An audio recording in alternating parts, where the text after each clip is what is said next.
Most men are living on autopilot, reacting to every emotion, every slight, every moment of boredom or loneliness, like it's an emergency.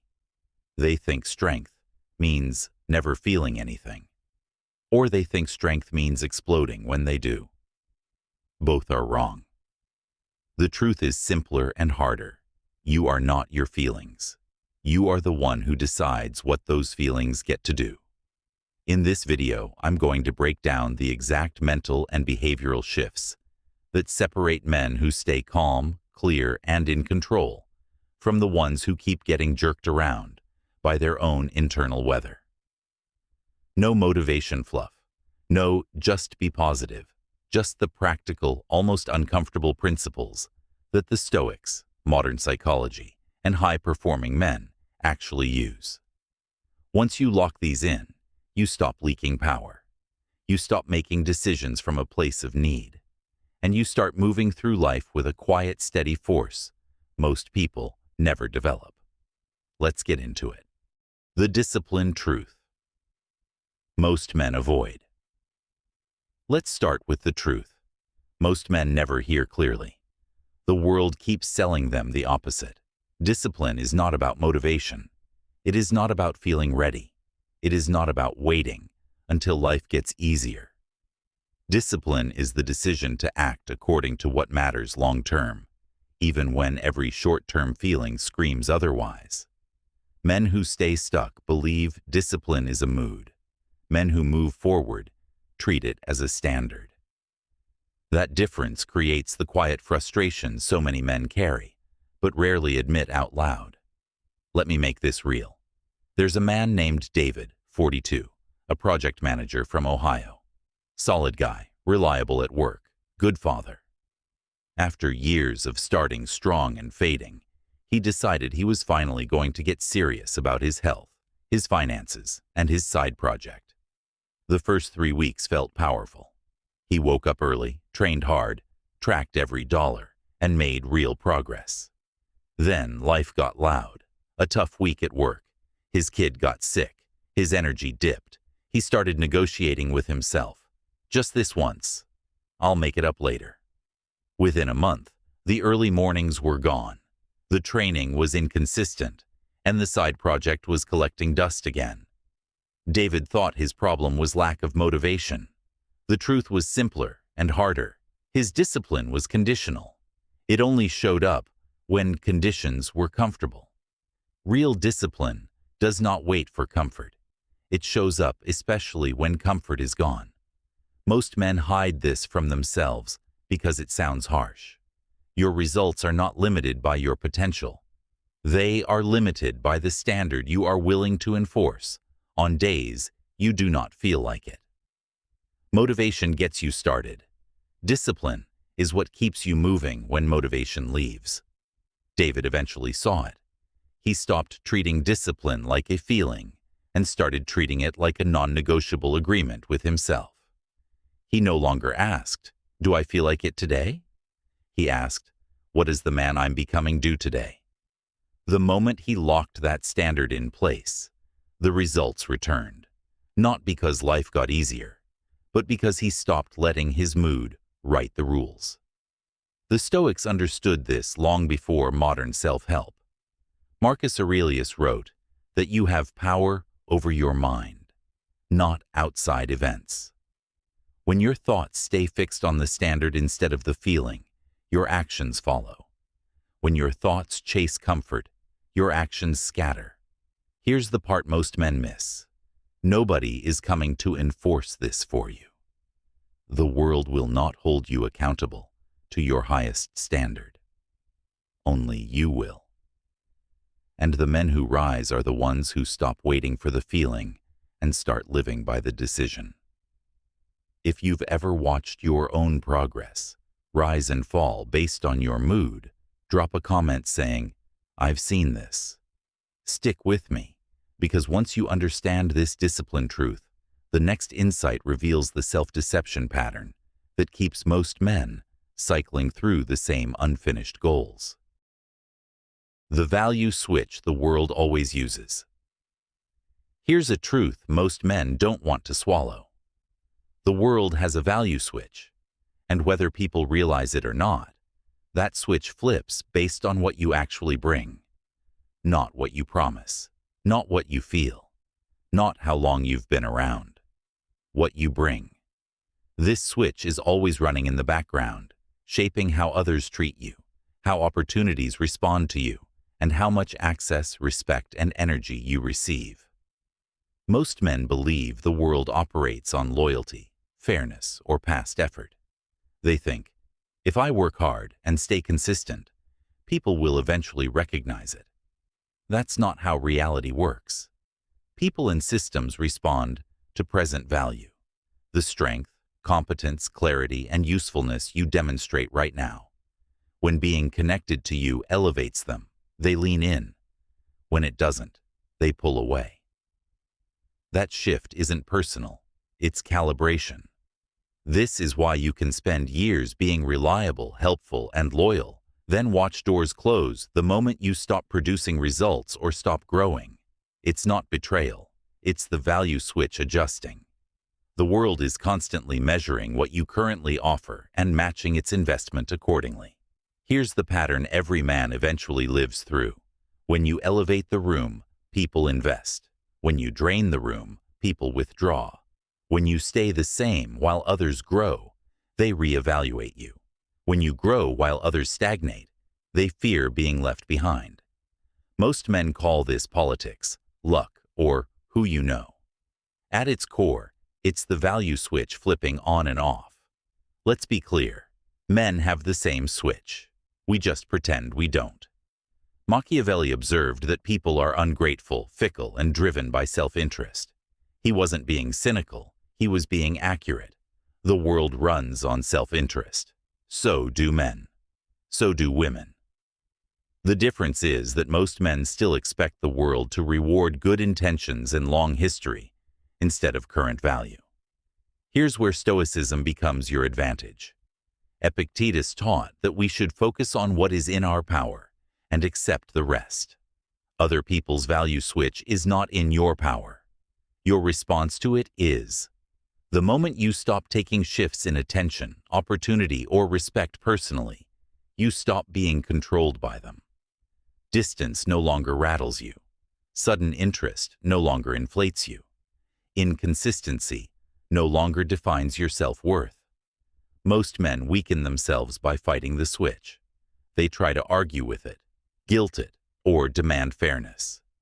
You can't negotiate with reality. You can only position yourself wisely. When you improve your skills, your discipline, your clarity, and your presence, the switch naturally moves in your direction. When you become stagnant, reactive, or dependent on recognition, the switch moves away. Here's the truth most men miss.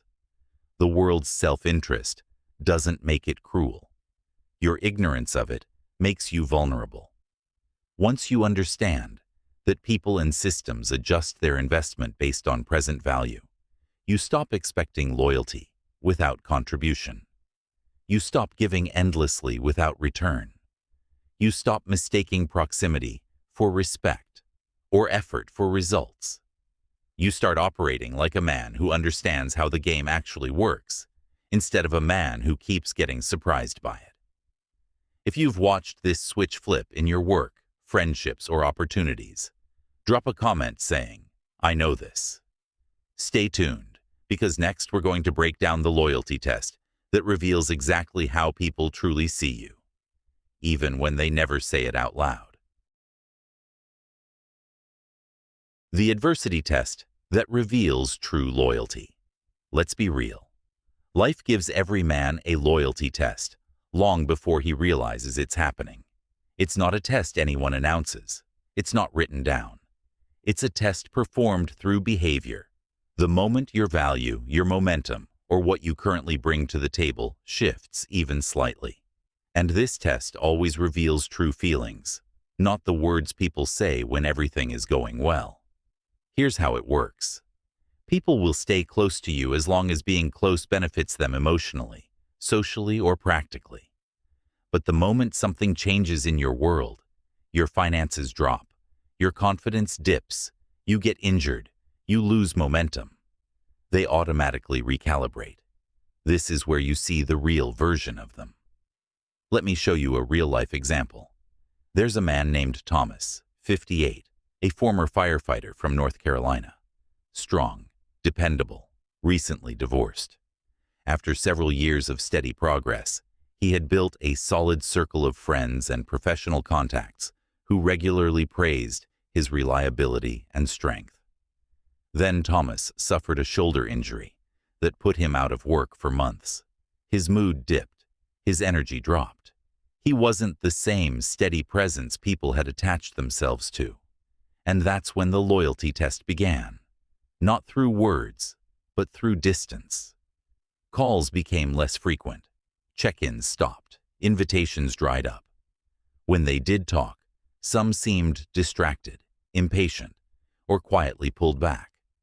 Thomas didn't fail the test. The test revealed them. It showed that much of the loyalty around him was tethered not to the man himself, but to the benefits of being connected to him. And that is exactly what Machiavelli meant when he observed that people stay where their needs are met. He wasn't being cynical. He was describing human nature. Contrast that with what happened next.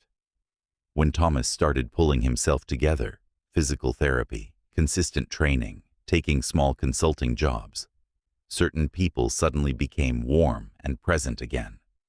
Why? Because the version of him they valued had resurfaced. Their behavior wasn't random. It was self-interest responding to current value. Here's the lesson. True loyalty is revealed during your low moments, not your high ones. When you're winning, everyone loves you. But when life squeezes you, only those who see you, not just what you offer, remain. And the number of people in that category is always smaller than you expect. Stoicism gives you clarity here. Seneca said, "Misfortune shows those who are not really friends." It's not pessimism, it's pattern recognition. Loyalty is not proven by affection or support during easy times. It's proven by behavior during hard ones. Thomas eventually understood something powerful. Loyalty is not about length of time spent together. It's about how people respond when you temporarily have less to offer. That single stretch of adversity tells you everything. If you've seen someone reveal their true loyalty when your life hit a low point, drop a comment saying, "I've lived this." Stay tuned, because next we're going to dig into the respect rule that determines how the world treats you long before anyone ever says it out loud, and why violating it costs you influence instantly. The respect line that commands real influence. Here's a truth men learn too late. The level of respect you receive in life rises and falls on one thing: the line you draw for how you allow yourself to be treated. Not how hard you work, not how nice you are, not how much you give. The line. And that line isn't something people give you because you're a good man. It's something they give you because they feel your strength. People are wired to respond to the man who clearly defines what he will and will not accept.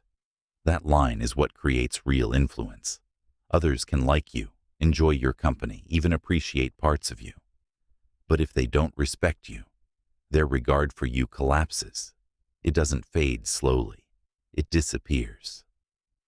Most men today are confused because they keep trying to earn respect through kindness, availability, and over-explaining, while ignoring the single factor that shapes how the world treats them more than anything, whether others see them as a man who stands firm. Here's the part men misunderstand. Respect isn't demanded. It isn't begged for. It's not something you can lecture people into giving. Respect comes from how you carry yourself under pressure. It comes from how you handle disagreement. It comes from how you respond when someone pushes your boundaries. Because yes, they will push them.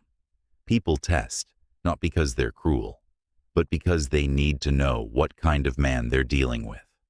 They push to feel the edge of your strength. They challenge to see if you'll fold. They withdraw or delay to see if you'll chase.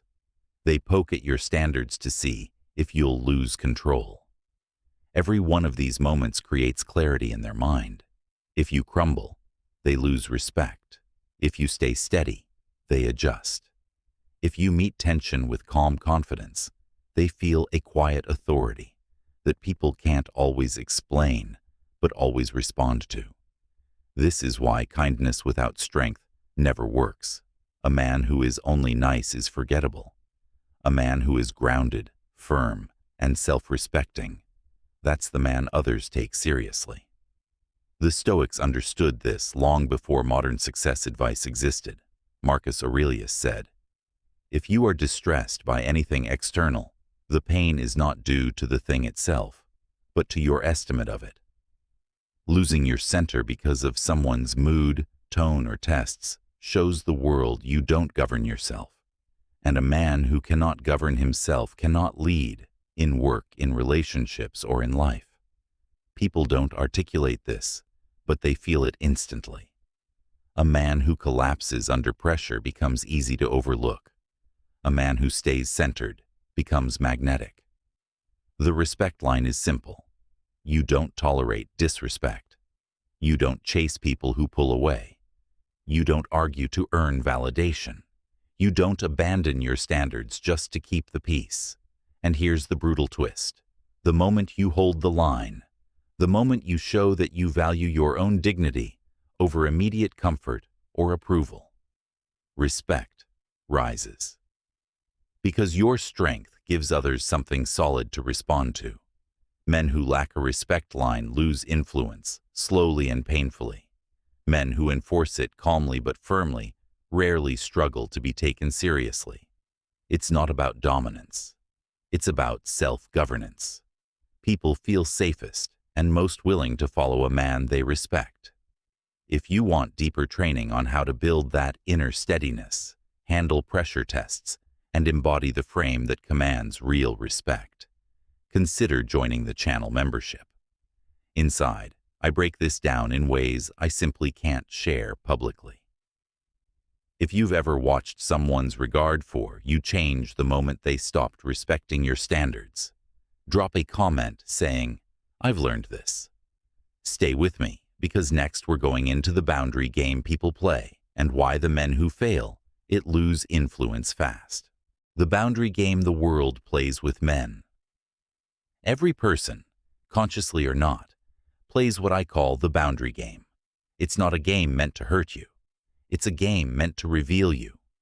People push, they test, they stretch the edges of your tolerance, not because they're malicious, but because they're wired to feel out the strength of the man they're dealing with. Your reaction tells them everything about your confidence, your self-respect, and your emotional backbone. Let me show you how this plays out in real life. Take a man named Greg, 56, a former Navy mechanic from Florida. After years of keeping a low profile, he started a small consulting side business and began working with a client named Lisa, 54, a sharp, outgoing professional who was friendly, but also loved to push limits. During their first month working together, Lisa tested boundaries constantly, showing up late to meetings, making small digs about his process, and occasionally dropping comments about other consultants just to gauge his reaction. Greg thought it was disrespect. It wasn't. It was assessment. She wanted to know what kind of man stood in front of her. Would he get insecure? Would he over-explain? Would he apologize unnecessarily? Or would he stay calm and grounded? One afternoon, Lisa showed up 40 minutes late to a scheduled call without any notice. Greg didn't raise his voice. He didn't sulk. He didn't pretend it was fine either. He simply said, "If we set a time, I expect both of us to respect it. Let's reschedule for tomorrow." He ended the call cleanly and moved on with his day. The next day, Lisa joined the call 10 minutes early and was entirely different, focused, respectful, and professional. Why? Because he passed a boundary test most men fail. People do this at every stage of life. But it becomes especially clear once you're in your 40s and 50s. They've lived enough to know that a man who can't hold the line becomes a liability. They want a partner or collaborator, not a project. And here's the deeper truth. Boundaries and respect are directly linked. People cannot fully respect a man who allows them to walk all over his standards. The boundary game isn't about conflict. It's about clarity. They need to know how far they can push before you lose your center. If the answer is not far at all, they relax. If the answer is anywhere, they lose respect. The Stoics understood this dynamic long before modern psychology gave it a name. Epictetus wrote, "No person is free who cannot master themselves."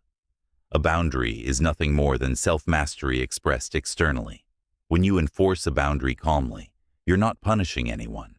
You're showing the world you govern yourself. That signal carries quiet strength, and people feel it immediately. Greg learned something powerful through that experience. A boundary is not a wall. It's a standard. A wall keeps people out. A standard teaches them how to engage with you. When you enforce standards, people don't run. They adjust. And here's the twist most men never see. Once people know where your boundaries are, they actually become clearer, more respectful, and easier to deal with. They no longer have to push to figure out who you are. The testing slows, the tension drops, respect rises, and real collaboration follows. If you've ever noticed someone testing your limits early on, drop a comment saying, "I've seen this." Let's keep going, because next we're stepping into the one dynamic every man gets wrong: distance, and how it fuels respect and influence more than anything you say or do. The distance move that builds real influence. If there's one pattern men consistently misunderstand, it's this. Distance is not the enemy of influence.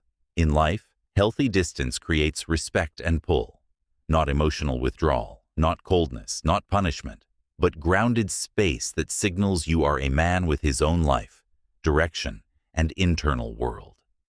People don't deeply respect a man who is always available and constantly orbiting. They respect a man they can move toward, and they can't move toward you if you never step back. Most men overinvest early. They respond too quickly, share too much, adjust their schedule instantly, fill every silence, and react to every shift in other people's moods.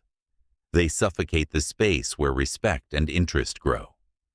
Others sense this and instinctively pull back, not because they lost interest, but because he removed the very tension that made him feel valuable.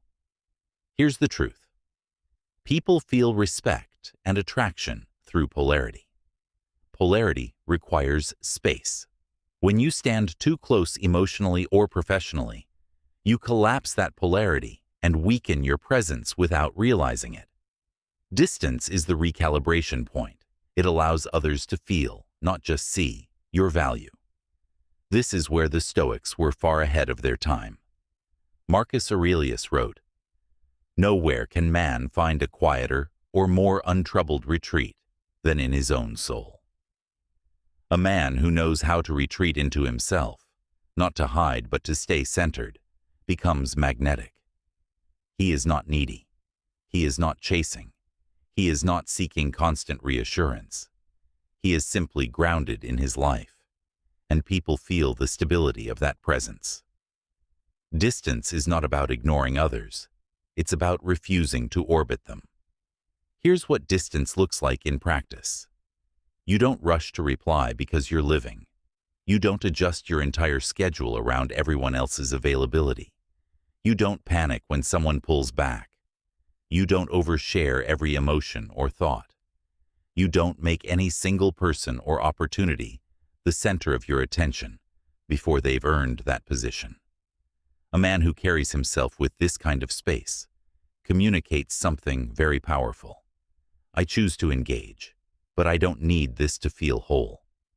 That message hits people on a deep psychological level. When others sense your life is already full, purpose, discipline, friends, health, ambitions.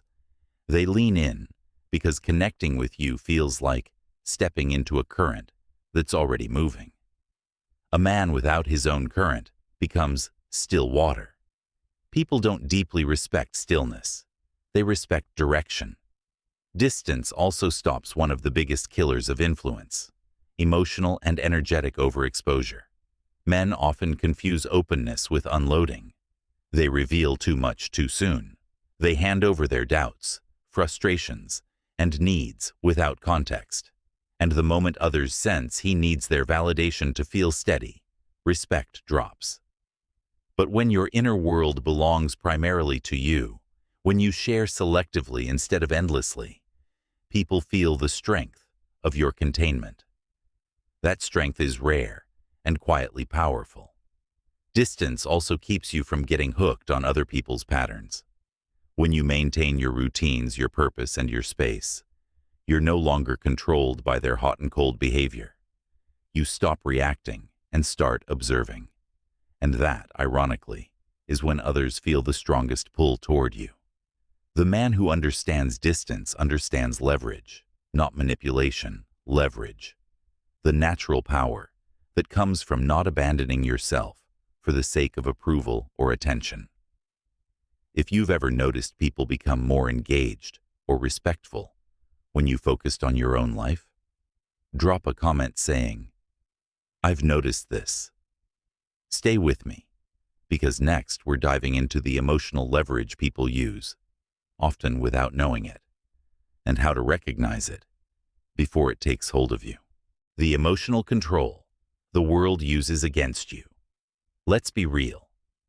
People don't control men with force. They control men with emotion, not because they're malicious, not because they sit around planning manipulation, but because emotional influence is a natural part of human dynamics. Most people read emotional shifts faster than they admit, respond to them quickly, and, consciously or not, use them to shape a man's behavior. And if you don't understand this dynamic, you end up reacting instead of leading. Here's a real example. There's a man named Robert, 60, a retired truck driver from Ohio. Steady guy, practical, no games. He started working with a new project coordinator named Jennifer, 57, a soft-spoken professional who seemed easy to deal with at first. Everything felt smooth. She was complimentary, engaged in conversation, and made him feel valued in a way he hadn't experienced in years. But then came the emotional shifts. Jennifer would suddenly act distant for a day, then warm again. She'd go from collaborative to cool without any clear explanation. Robert assumed he had done something wrong. He asked too many questions. He tried to fix the emotional dip. He apologized for things he hadn't even done.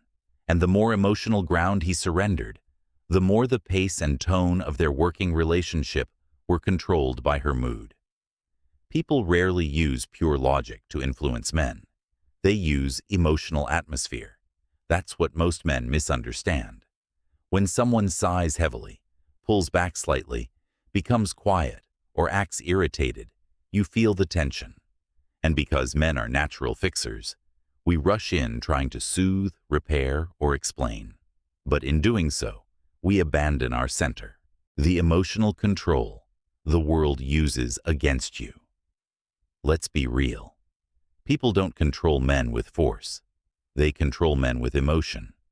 Not because they're malicious, not because they sit around planning manipulation, but because emotional influence is a natural part of human dynamics. Most people read emotional shifts faster than they admit, respond to them quickly, and, consciously or not, use them to shape a man's behavior. And if you don't understand this dynamic, you end up reacting instead of leading. Here's a real example. There's a man named Robert, 60, a retired truck driver from Ohio. Steady guy, practical, no games. He started working closely with a project coordinator named Jennifer, 57, a soft-spoken professional. At first, everything felt smooth. She was complimentary, engaged, and made him feel valued in a way he hadn't experienced in years. But then came the emotional shifts. Jennifer would suddenly act cold for a day, then warm again. She'd go from collaborative to distant without any clear explanation. Robert assumed he had done something wrong. He asked too many questions. He tried to fix the emotional dip. He apologized for things he hadn't even done. And the more emotional ground he surrendered, the more the pace and tone of their working relationship were controlled by her mood. People rarely use pure logic to influence men. They use emotional atmosphere. That's what most men misunderstand. When someone sighs heavily, pulls back slightly, becomes quiet, or acts irritated, you feel the tension. And because men are natural fixers, we rush in trying to soothe, repair, or explain. But in doing so, we abandon our center. Jennifer didn't consciously decide, "Let me control Robert." Her emotional reactions simply shaped his behavior because he let them. And that's the difference between men who lead and men who get led. Emotional control works like this. They shift their tone. You shift your behavior. They withhold warmth or approval. You overinvest. They become distant. You chase harder. Before long, they learn without saying a word that your emotional stability depends on their mood.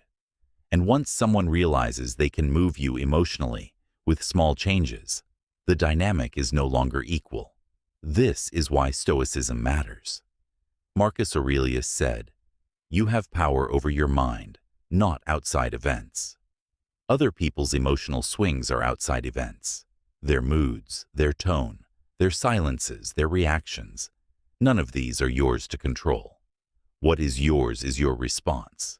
And when your response is steady, grounded, and slow, emotional control loses all power over you. What Jennifer expected was for Robert to bend. What she didn't expect was what happened months later, when he finally learned to pause instead of react. When she became cold, he didn't chase. When she became irritated, he didn't immediately soothe. He simply stayed present and calm. And guess what happened? Her emotional swings became shorter. Her respect grew. The working relationship improved. Because emotional control only works on a man who abandons himself. People instinctively gravitate toward men who stay stable regardless of emotional weather. Men who don't panic. Men who don't spiral. Men who don't assume they're at fault. Men who observe first instead of fixing immediately. And once you stop responding to emotional pressure, you stop being controlled by it. If you've experienced someone's emotional shifts shaping your behavior, drop a comment saying, "I've felt this." Don't go anywhere, because next we're going to look at the subtle pattern most men almost never detect. Yet it determines how much access, respect, and energy others give you. The hidden pattern most men never see, and the energy no one can manipulate. Here's where things get uncomfortable. There's a hidden pattern in how people respond to you that most men never recognize until it's already cost them confidence, time, and sometimes years of momentum. It's not evil. It's not personal. It's instinctual. And because men expect others to respond to their intentions and history, they get blindsided by it every time. Here's the pattern. People mirror the version of you they're currently experiencing, not the version you think you are. Most men believe others stick around because of their personality, their loyalty, or their past efforts. But people respond to the experience your presence creates. When that experience changes, their behavior changes. When your energy shifts, their interest shifts. When your confidence breaks, their warmth and engagement break too. And here's the difficult part. They rarely tell you why. They won't say, "Your energy feels weaker than before." They won't say, "I don't feel the same tension or direction I once felt."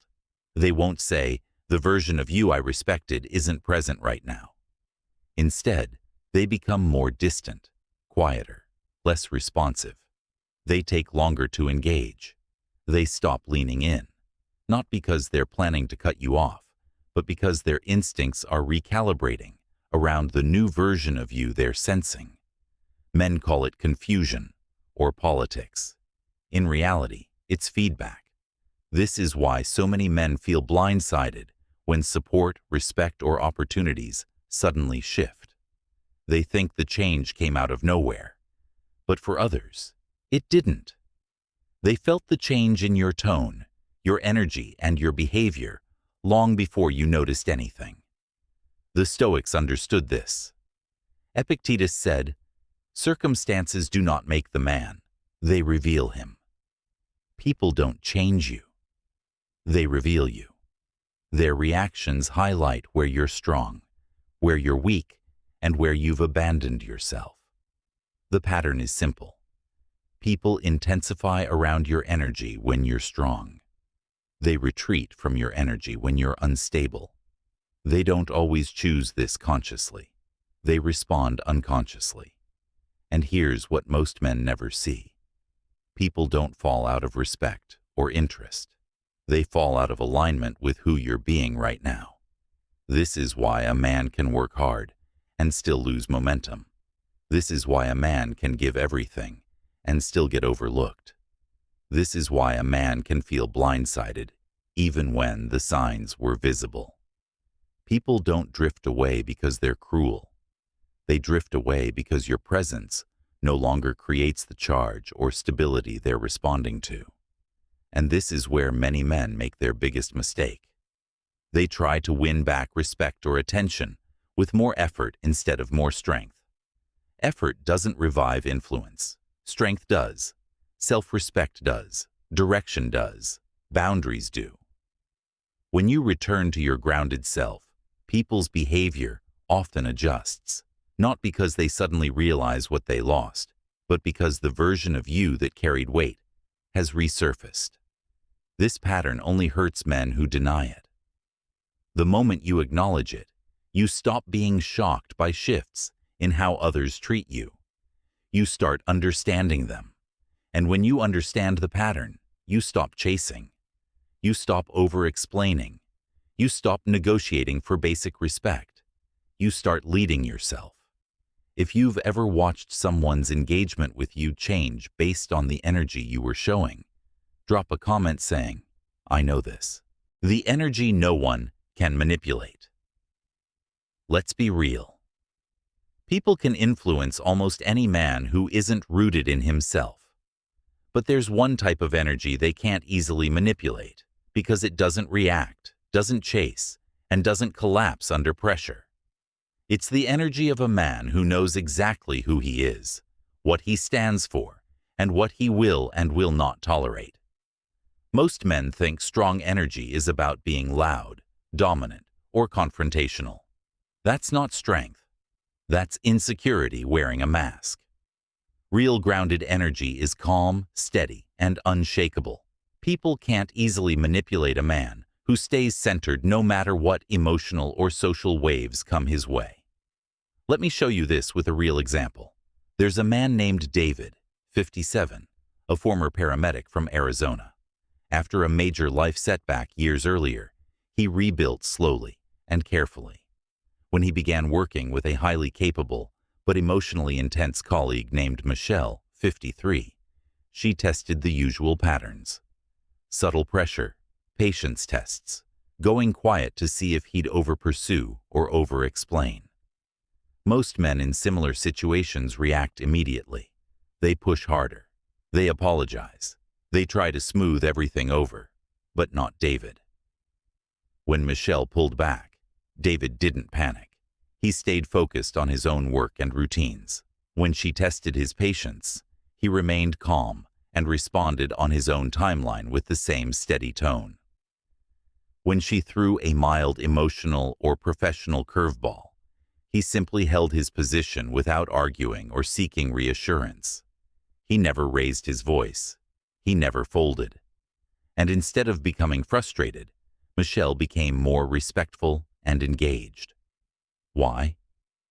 Because people can't easily move what they can't shake. People instinctively test emotional and personal stability because stability signals reliability and strength. When your mood swings with theirs, you show instability. When your self-worth rises and falls with their attention or approval, you show dependency. But when you stay grounded regardless of the emotional weather around you, others feel your strength in a deeper way than words can express.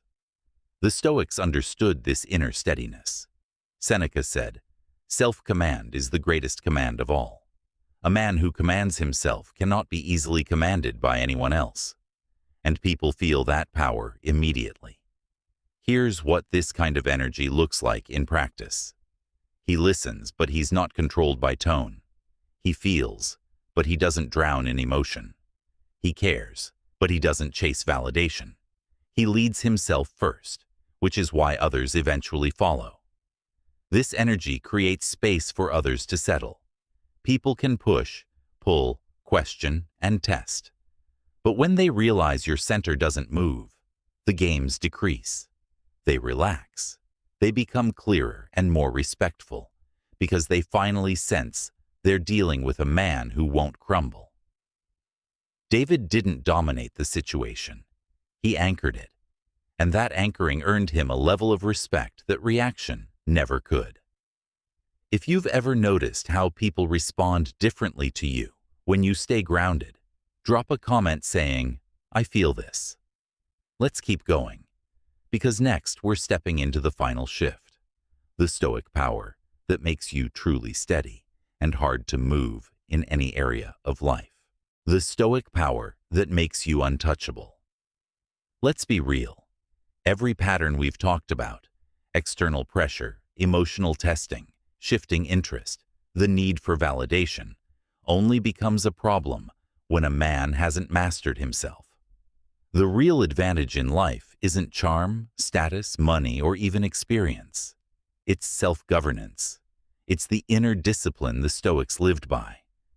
And once you develop that mindset, you become untouchable. Not because you're cold or detached, but because you cannot be shaken by the emotional storms or shifting expectations of others. Most men crumble because their identity is external. They lean on validation. They look for reassurance in other people's tone, attention, approval, or feedback. Their confidence rises when things are going well and collapses when support cools or circumstances change. That makes you highly influenceable. And whether others intend to or not, they will shape the behavior of a man who is governed by emotion instead of principle. The Stoic man flips that entirely. His emotions don't lead him. His values do. His sense of worth doesn't come from how others feel about him today. It comes from who he chooses to be every day. He becomes a man with a center, a man who doesn't chase approval, a man who doesn't fear loss, and a man who doesn't hand over the steering wheel of his life to someone else's moods or opinions. Marcus Aurelius said, "You have power over your mind, not outside events. Realize this, and you will find strength."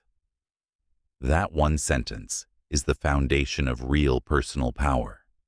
When you stop trying to control external outcomes, other people's feelings, reactions, decisions, or approval, you finally begin controlling yourself.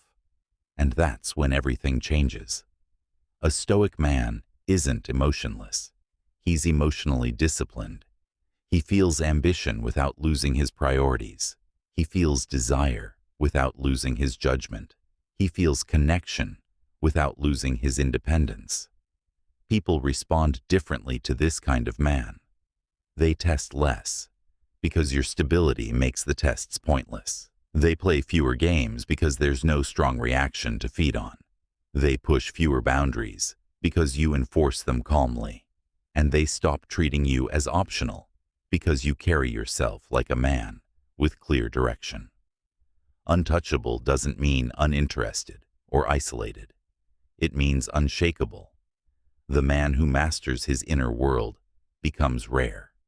Someone others cannot easily control, cannot fully predict, and cannot casually replace. And here's the part most men misunderstand. Being untouchable actually makes you more grounded and effective, not less. Because your actions come from clarity, not fear. You don't hold grudges. You don't argue out of insecurity. You don't demand constant reassurance. Your steadiness gives others space to settle. Your presence becomes a calm reference point in the middle of chaos. You stop seeking to win external approval. You start seeking to master yourself. And ironically, that's when respect, opportunity, and genuine connection tend to increase. Self-mastery is the ultimate currency, not because it impresses people, but because it frees you from needing anything from them to feel whole. You become a man who chooses, not a man who clings. A man who leads himself, not a man who reacts. A man who can walk away from what no longer aligns, not out of anger, but out of strength. That is the stoic power that makes you untouchable. When you own yourself, nothing outside of you can break you. And that is the highest level a man can reach. We've covered a lot. You've seen the real patterns most men never recognize, the forces that pull them off center, and the inner discipline that sets them free.